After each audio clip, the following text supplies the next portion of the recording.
Fala pessoal, tudo bem? Eu estou aqui hoje para falar sobre um tema muito pertinente, considerando o dia de ontem, 12 de junho. Vou conversar com vocês sobre contrato de namoro. Já ouviu falar? Já fez o seu?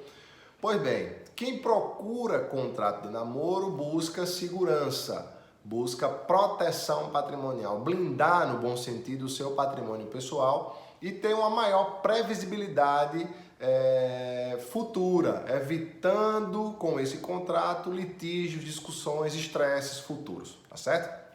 Tanto é assim que quem procura, via de regra, já passou por uma experiência negativa no fim de uma união estável com relação às questões patrimoniais, tá certo? Então esse é uma primeira observação que deve ser feita aqui em relação ao contrato de namoro. Ele obedece forma escrita, tá bom? Então eu posso fazer no cartório, posso fazer de forma particular também, desde que autêntica, estabelecendo ali algumas cláusulas e condições que eu vou comentar brevemente com vocês. Então, os interessados têm uma preocupação, que é uma preocupação que existe na prática, que é a linha muito tênue, um limite muito estreito que existe entre um namoro de longa data e uma união estável. Namoro de longa data e união estável, eles se diferenciam por um requisito. Ambos são públicos, ambos são duradouros, ambos são contínuos, mas na união estável existe a intenção de construção familiar. As pessoas vivem como se casadas fossem. No namoro de longa data, quando muito existe essa intenção para o futuro. Então, a intenção de constituir família amanhã, no futuro, e não agora. Não se consideram como casadas, não se consideram convivendo em união estável. E não é o só se considerar, porque assim seria muito fácil. É a impressão que eu passo para a minha rede de relacionamentos.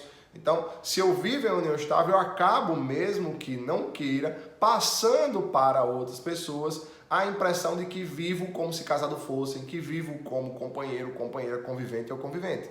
O que não acontece no namoro. Essa impressão, para a minha rede de relacionamentos, ela não existe. Todo mundo sabe da relação, porque ela é pública, ela é contínua, ela é duradoura, mas não tem aquela finalidade de construção familiar. Então, esse limite muito estreito, como vocês perceberam, faz com que muitas vezes aquela união estável comece e eu nem perceba. Ainda imagine que estava em um namoro de longa data, quando na verdade já vive em união estável. E isso há uma implicação patrimonial, porque na união estável, salvo o contrato escrito entre as partes, vigora o regime de comunhão parcial, que é aquele regime que prestigia o esforço direto e indireto quanto à aquisição do patrimônio ao longo dessa união. Então, se eu imagino que vivo um namoro e tenho certeza que vivo num namoro, mas na verdade, pelos requisitos, eu estou vivendo em união estável e adquiro um patrimônio imaginando que seria só meu, esse patrimônio passa a ser nosso, é um patrimônio comum. Então, é com essa preocupação que eu faço o contrato de namoro. É bem verdade que o contrato precisa espelhar a realidade.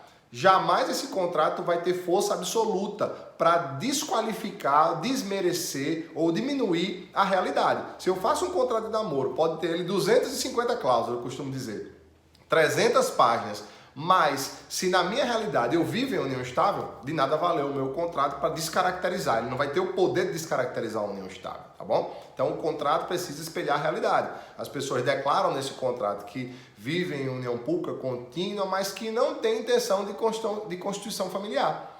Mas o mais importante é a previsibilidade futura, é evitar litígios, é uma espécie de planejamento patrimonial. É um tema que está muito em alta, planejamento. Evitar litígio futuro é um contrato de prevenção. Então eu vou colocar uma cláusula digamos assim, que eu costumo dizer, uma cláusula temporal, uma cláusula de temporariedade, uma cláusula que vai prever o seguinte: caso esse namoro, essa relação se configure ou passe a ser de união estável, ela vai ser regida pelo regime de separação de bens, por exemplo, ou de comunhão universal, enfim, como eu queira.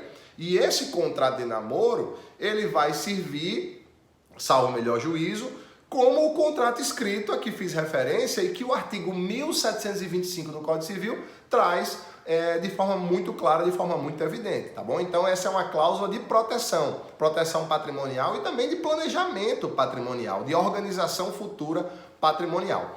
Uma outra cláusula que pode conter neste contrato, pode estar contida, melhor dizendo, neste contrato, seria a cláusula de reparação civil, de indenização, por exemplo, por traição. A traição é algo incongruente com aquele contrato, com aquele pacto de namoro, né? Então, normalmente, quem fixa esse pacto de namoro, ou quem começa o namoro, não está esperando que o outro descumpra, sobretudo com a traição. Terminar o namoro por liberalidade, por não ter mais vontade de assim continuar, ok. Mas ter como causa de ruptura desse relacionamento um ato incongruente, ou seja, uma traição, é algo que faz quebrar esse contrato, e eu poderia, neste pacto escrito, considerando a autonomia da vontade das partes, a capacidade que tem e o discernimento que tem para colocar aquelas cláusulas, incluir uma pena pecuniária, uma indenização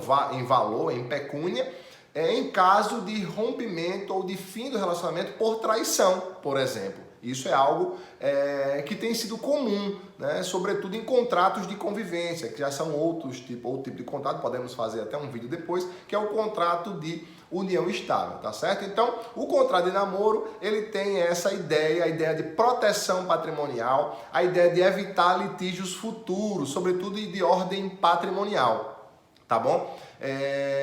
É bom acrescentar que, muito embora ele tenha toda essa vestimenta, essa roupagem, essa boa intenção, ainda culturalmente é algo que nos causa espécie, nos causa estranheza.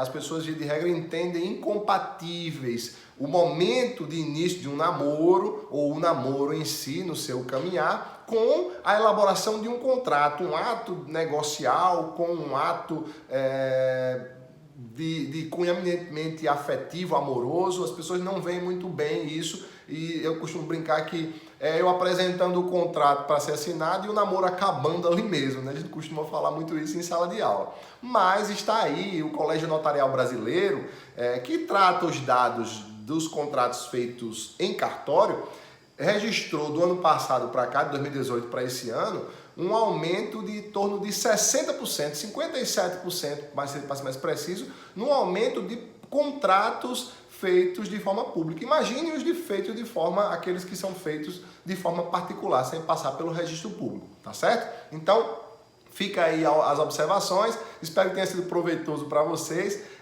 Compartilhem esse vídeo aí com seus amigos nas redes sociais para que a informação seja socializada para todo mundo, ok? Um abraço e até breve!